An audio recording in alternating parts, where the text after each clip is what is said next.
네, 지난 한 주간 동안 많이들 수고하셨습니다. 제가 무슨 말씀을 드리는지 모르시는 분들도 계실 거예요, 그렇죠? 고난 주간에 열심히들 모여주셨고, 열심히들 새벽 기도에 나와주셨고, 수요 예배 또 성금요 예배에 참석하시면서 주님의 고난에 우리 동참해 주신 우리 성도님들께 감사드립니다. 수고들 많으셨습니다. 주님께서 우리의 기도와 우리의 예배와 우리의 헌신을 기쁘게 받으신 줄 믿습니다. 저도 조금 힘들었지만 예수님의 십자가를 통해서 하나님께서 보여주신 그 사랑이 얼마나 큰 것인가, 정말 깊이, 조금 더 깊이 깨달을 수 있는 그런 유익한 시간이었습니다. 지난주에 한 번도 우리 기도회나 예배에 참석하지 못하신 분들도 계실 텐데요. 또 이 자리에 앉아 계실 텐데요. 너무 부담 갖지 마시고 괜찮습니다. 우리 예수님께서 말씀하셨죠. 마음은 원이로되 육신이 약하다고. 주님이 다 이해하십니다. 내년에는 힘을 내셔서 꼭 참석해 주시기 바랍니다. 우리가 지난 일주일 동안 초점을 맞추어서 살펴보았던 주님의 순환과 십자가도 너무나 중요하고 귀한 것이지만, 그러한 주님의 순환은 주님의 부활과 함께 같이 이해되어야 합니다. 예수님은 우리의 죄를 속죄하기 위해서 십자가를 지셨고, 우리에게 영생을 주시기 위해서, 우리에게 주신 영생을 보증하시기 위해서 부활하셨습니다. 바울 사도는 이러한 이 부활의 중요성을 알았기 때문에, 그리고 예수님의 부활이 우리의 신앙을 붙들어 준다는 것을 깨달았기에 부활장인 고린도 전서 15장에서 힘을 내어서 예수님께서 성경대로 우리 죄를 위해서 죽으시고 장사 지낸 바 되었다가 성경대로 사흘 만에 다시 살아나셔서 많은 제자들, 많은 믿음의 형제들에게 나타나셨다라고 말하고 있습니다. 그리고 그리스도께서 다시 살아나신 일이 없으면 너희의 믿음도 헛되고 너희는 아직도 죄 가운데 소망이 없는 가운데 방황하고 있을 것이라고 말해주고 있습니다. 예수님께서 십자가에 달려 돌아가신 것이 정말 우리가 믿는 성경의 엔드 오브 스토리라면, 당시에 예수님을 따랐던 많은 사람들, 또 많은 제자들은 아무런 소망이 없이 이 땅에서 살아가다가 흙으로 돌아갔을 것입니다. 그러나 예수님은 사망을 이기시고 다시 살아나셨습니다. 십자가상에서 아버지께서 주신 미션을 다 이루었습니다.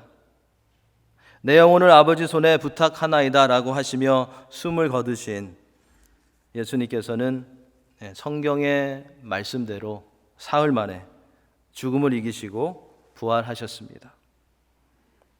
그리고 오늘 본문의 바로 전장인 요한복음 20장에 보면 여러 번 많은 사람들에게 나타나셨습니다.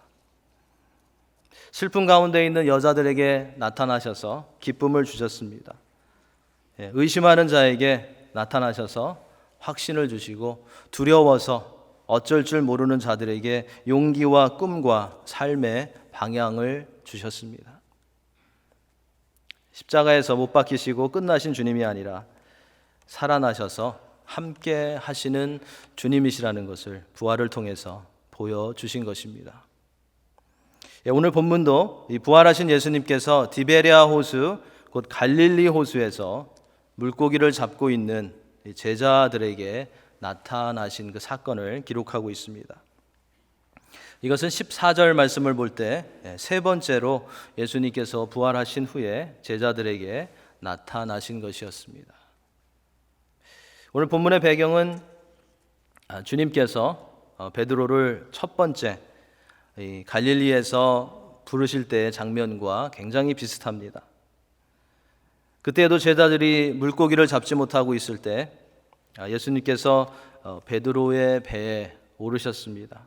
그리고 깊은 데로 가서 그물을 던지라고 하셨고, 베드로는 그 말씀이 정말 마음에 들지 않았지만 선생님이 말씀하시니까 그대로 하겠다고 순종했습니다. 그렇게 했을 때 그물이 찢어질 정도로, 한 배로는 감당하지 못할 정도로 많은 물고기를 잡을 수 있었습니다. 그때 베드로는 예수님께 무릎을 꿇고 이렇게 말했습니다. 주여, 나를 떠나소서, 나는 죄인이로소이다. 그리고 그때 예수님께서는 이제 후로는 내가 사람을 낚는 어부가 되게 하겠다라고 말씀해 주셨습니다. 부활하신 예수님께서는 제자들이 이 복음 증거의 사명을 이제 본격적으로 감당해야 하는 때가 가까이 왔음을 아시고 그들을 처음 부르셨던 갈릴리에서 만나 주셨던 것입니다. 예수님은 앞으로 제자들이 감당해야 할 일이 무엇인가 다시 한번 알려주시고, 또 용기를, 그리고 그들을 부르신 목적이 무엇인지 리마인드 시켜주시기 위해서 그들을 처음 부르셨던 갈릴리에서 만나 주신 것입니다.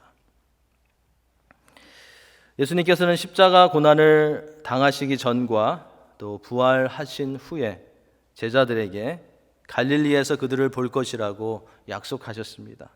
마지막 만찬에서 너희가 다 나를 버릴 것이다. 그러나 내가 살아난 후에 너희보다 먼저 갈릴리로 가리라 라고 말씀하셨습니다.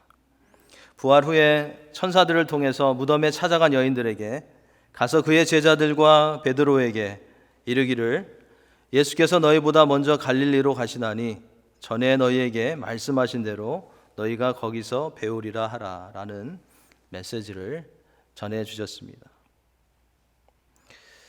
이러한 말씀들을 보면 제자들이 예수님의 부활을 잠시 목격한 후에 이 갈릴리로 돌아간 것은 그들이 복음 전도자로서의 그런 모습을 다 저버리고 다시 주님을 만나기 전에 그런 삶으로 돌아간 것이 아니라 그곳에서 주님의 약속을 기다리기 위해서 돌아간 것이었습니다. 그리고 거기에서 아마 경제적인 그런 이유 때문에 생계를 유지하려고 이제 고기를 잡으러 나선 것으로 보입니다.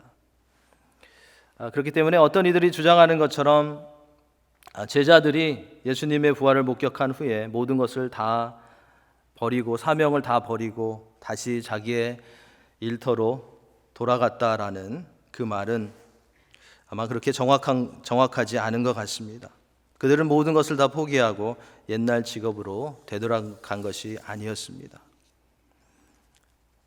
갈릴리로 갔던 오늘 본문에 나오는 이 7명의 제자들은 예수님께서 말씀하신 대로 갈릴리에서 부활하신 주님을 만났고 그곳에서 다시 한번 새롭게 하시는 주님을 체험하게 됩니다.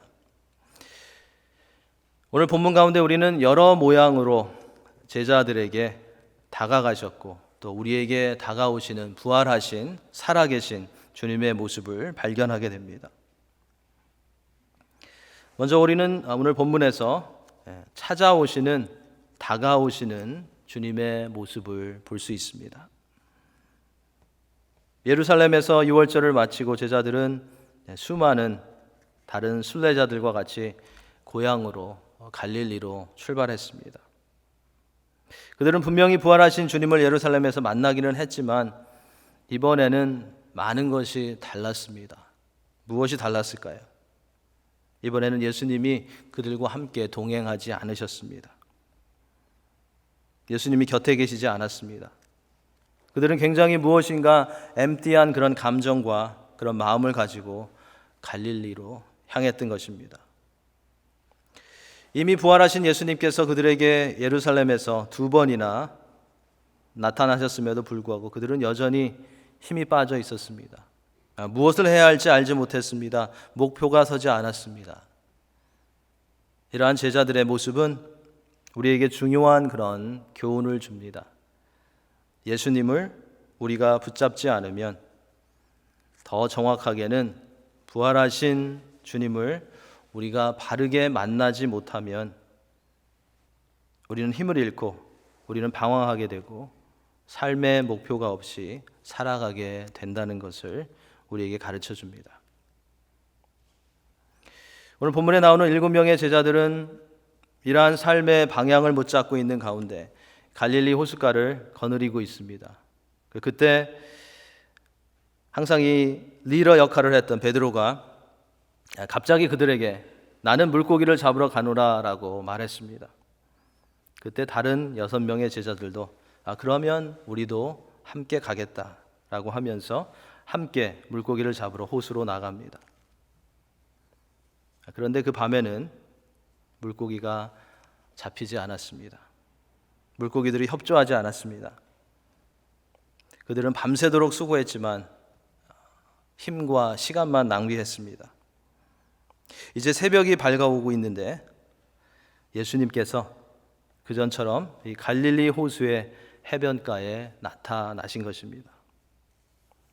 예수님께서는 갈릴리 호숫가에서 물고기를 잡으러 나간 제자들에게 예수님께서 그들을 찾아가신 것입니다. 그리고 그들의 문제를, 그들의 어려움을 보시고 예수님께서 도와주십니다. 새벽이어서 아직 어둡기 때문에, 그리고 예수님이 이 해변가에 좀 거리를 두고 계시기 때문에, 그리고 지금 예수님은 이 부활하신 신령한 몸을 입고 계시기 때문에 제자들은 느낌으로는 주님이신지 알았지만 금방 예수님을 향해서 마음을 열기가 쉽지 않았을 것입니다. 그때 예수님께서는 그들을 향해서 얘들아 너희에게 고기가 있느냐라고 물으십니다. 좀 표현이 그렇죠. 얘들아. 그런데 여기서 예수님이 사용하신 얘들이라는 이 표현은 굉장히 친밀함을 나타내는 그러한 말입니다. 부활하신 예수님은 어색하고 마음을 열지 못하고 있는 제자들에게 이러한 친밀함 가운데 다가가신 것입니다. 마음이 답답한 가운데 물고기나 잡으러 나가 보았지만, 밤이 새도록 수고했지만 아무것도 잡지 못한 제자들에게 예수님께서는 얘들아 너희에게 고기가 있느냐라고 물으시며 그물을 배 오른편에 던지라고 말씀하십니다.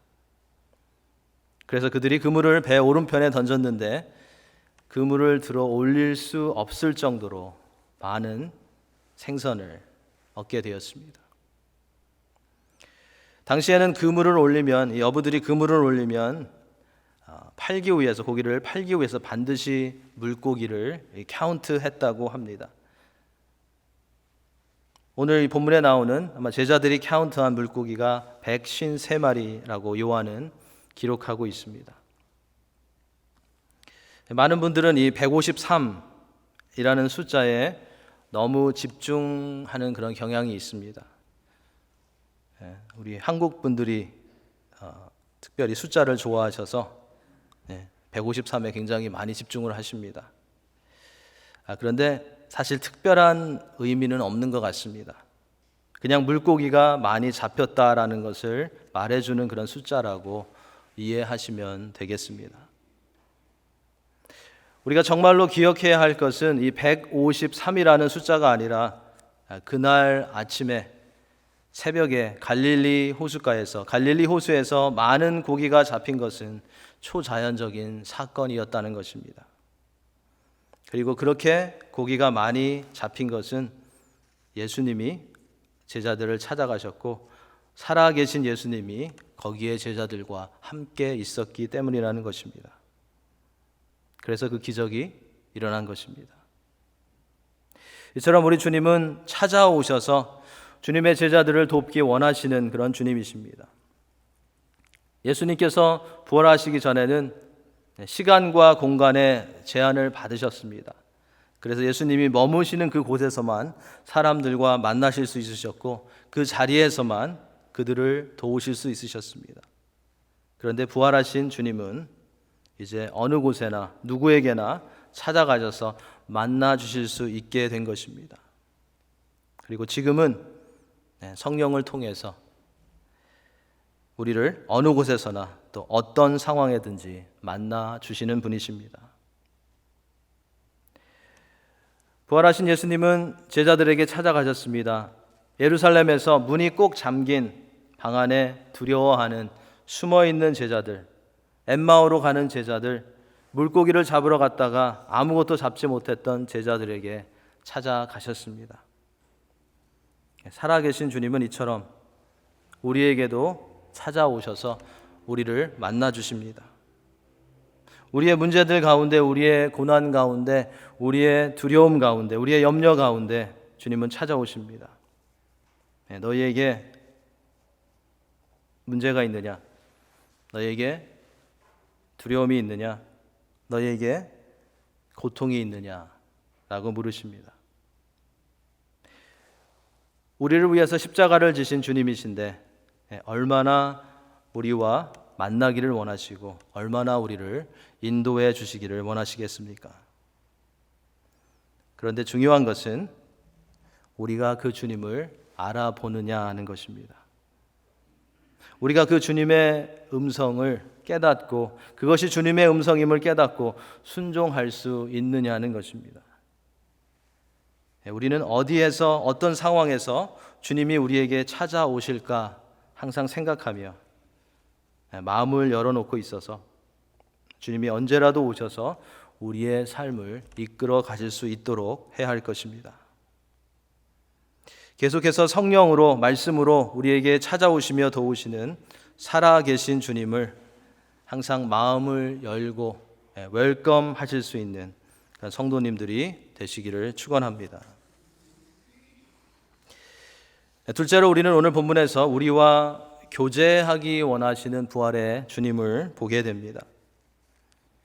9절부터 14절 사이의 말씀을 보면 예수님께서는 밤새 고기잡이로 지쳐있는 제자들을 위해서 불을 피우고 생선을 굽고 떡을 준비해 놓으십니다. 아마 예수님은 이 캠핑을 좋아하셨던 것 같습니다. 요리도 잘하셨던 것 같고요. 불을 피우고 생선을 굽고 떡을 준비해 놓으십니다. 그리고 제자들을 부르십니다. 와서 조반을 먹으라. Come and have a breakfast. 예수님께서 직접 아침을 만들어 주신 것입니다. 예수님께서 직접 만들어 주신 식사 얼마나 맛있었을까요? 팬케이크, 베이컨, 베이글 정도가 아니었을 것입니다. 굉장히 딜리셔스한 정도가 아니라 어메이징한 그런 아침 식사였을 것입니다. 예수님은 이제 적극적으로 제자들을 식사의 자리로 초청하심으로써 예수님께서 벌써 그들을 용서해 주셨다라는 것을 보여주기 원하셨던 것 같습니다. 그러나 제자들은 여전히 거리를 두고 있습니다. 눈치를 보고 있었습니다. 그래서 13절 말씀에 가보면 식사를 하는 가운데 예수님께서 떡을 가져다가 그들에게 주시고 생선도 나누어 주십니다. 굉장히 제자들이 행복했을 것 같아요. 떡을 가져다가 그들에게 주시고 생선도 나누어 주십니다. 여기서 어떤 한 장면이 떠오릅니다. 어떤 장면일까요? 예수님께서 떡을 떼시는 장면.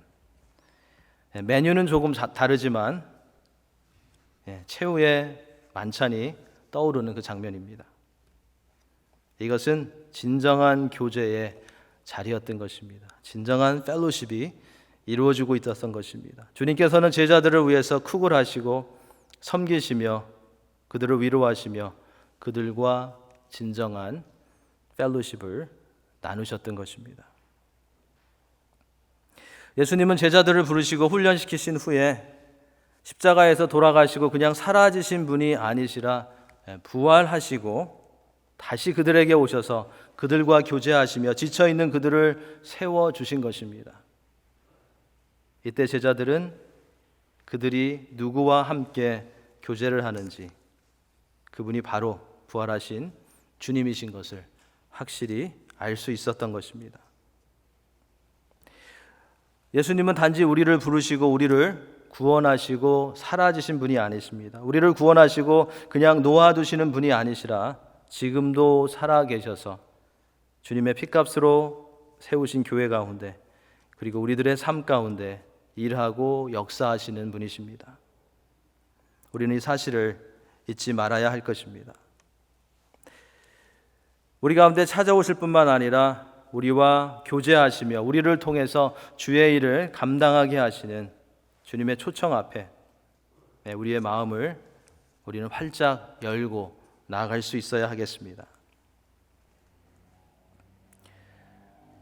세 번째로 우리는 오늘 본문에서 용서하시고 회복시키시는 주님을 보게 됩니다. 베드로는 요한이 저기 육지에 서 계신 분이 예수님이라 라는 그런 말을 했을 때 즉시 반응합니다. 물에 뛰어듭니다.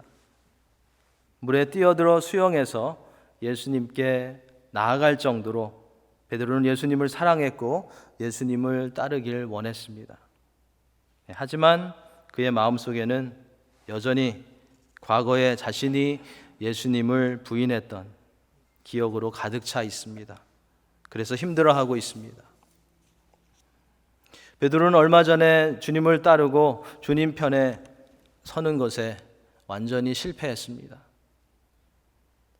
대제사장 집들에서 자신이 예수님을 모른다고, 자신은 예수님과 어떠한 상관도 없다고 3번이나 부인했습니다.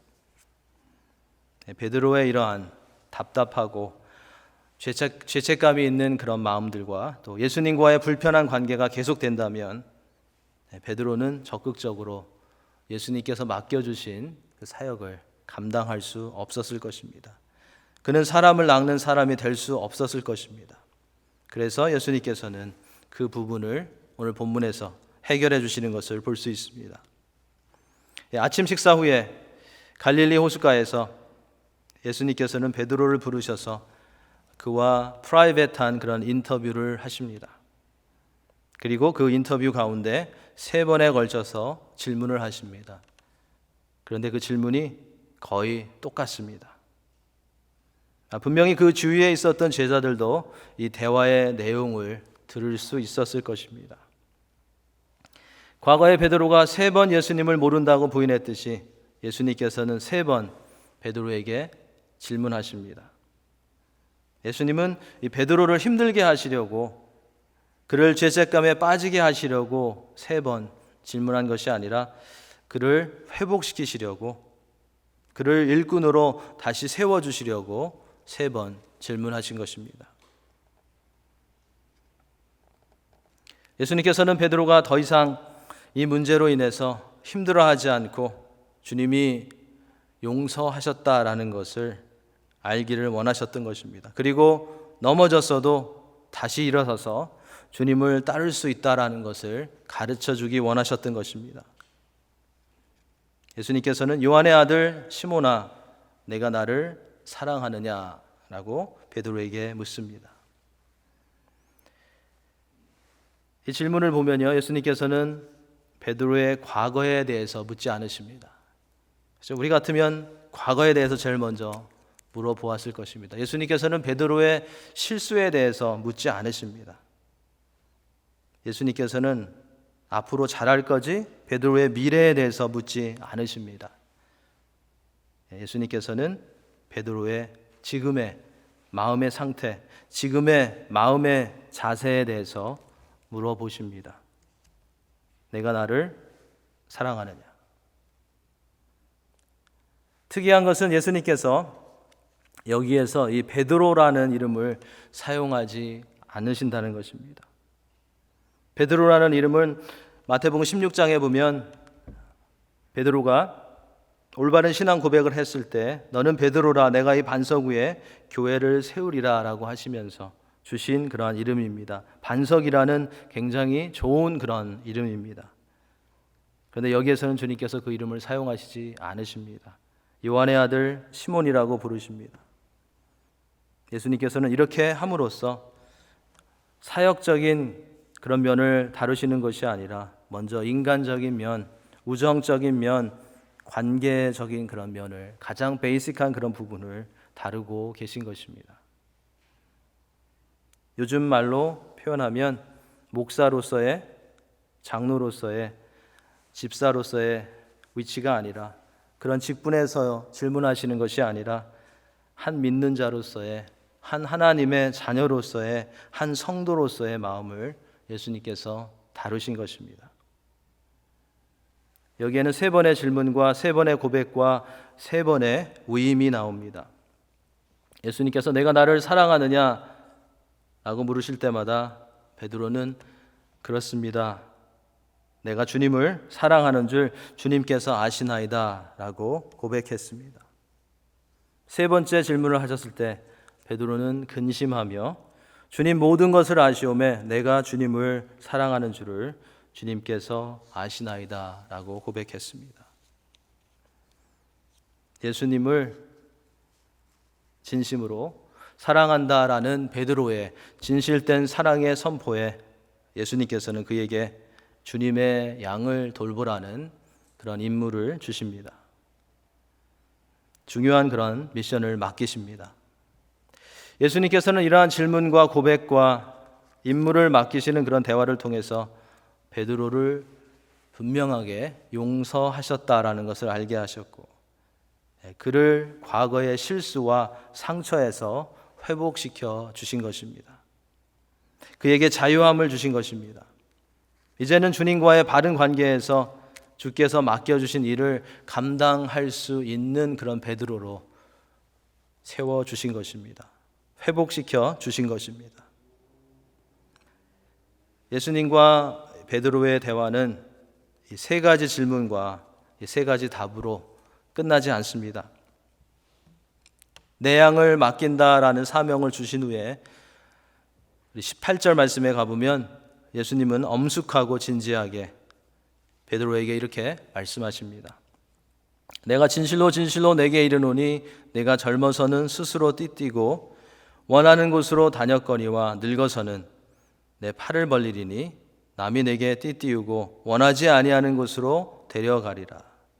19절에서 사도 요한은 이것이 무슨 뜻인가를 설명해 줍니다.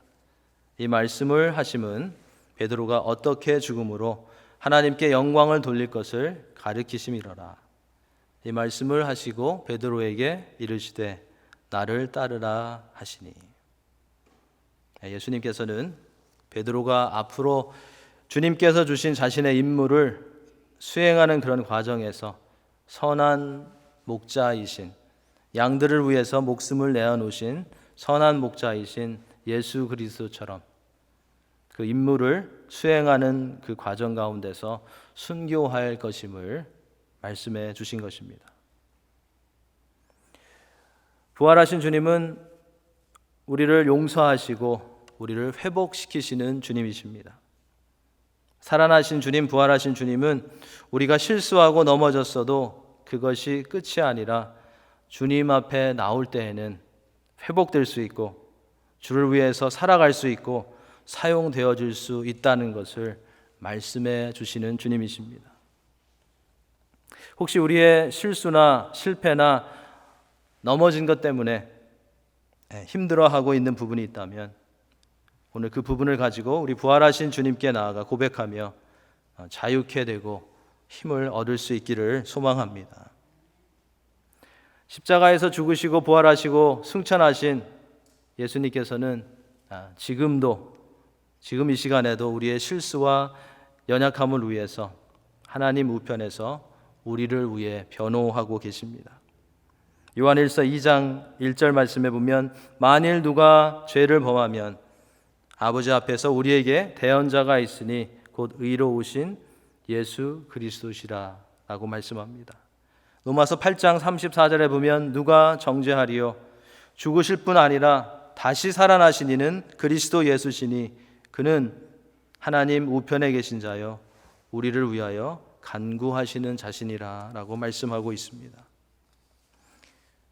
우리를 구원하셨을 뿐만 아니라 우리가 실수하는 가운데서도 다가오셔서 용서해 주시고 회복시켜 주시는 이 주님의 사랑으로 치유되어지고 또 변화되어지는 우리 개인과 또 우리 교회가 되어지기를 간구합니다. 우리의 실수와 범죄와 연약함으로 인하여서 잃어버렸던 무너졌던 많은 부분들이 이제 다시 사신 예수 그리스도의 은혜 가운데 회복되어지기를 소망합니다. 내가 나를 사랑하느냐라는 주님의 질문 앞에 우리도 진심으로 주님 사랑합니다. 내가 주님을 사랑하시는 줄 주님이 아십니다 라고 고백하며 우리를 위해서 죽으시고 부활하셔서 우리를 고통 가운데 찾아오시고 우리와 교제하시고 우리를 회복시키시는, 그리고 우리를 강하게 하셔서 사용하시는 주님의 인도하심을 받으실 수 있는 주의 성도들이 다 되시기를 예수님의 이름으로 간절히 축원합니다. 기도하시겠습니다.